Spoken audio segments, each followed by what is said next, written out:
পিছনে তাকাবো না।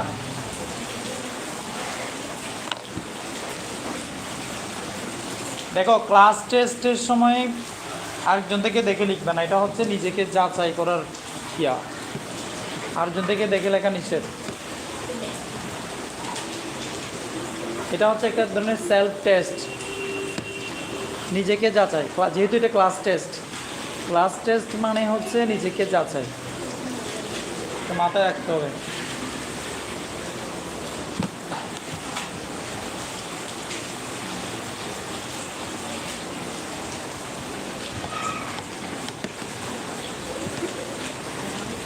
এই জানালার ওই পাশ দিয়ে তাকায় আছে না লিখে।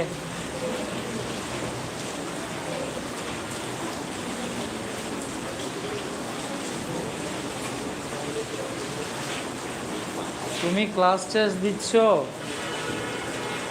তুমি লিখবে। এটা হচ্ছে এক ধরনের নিজেকে যাচাই করার মতো।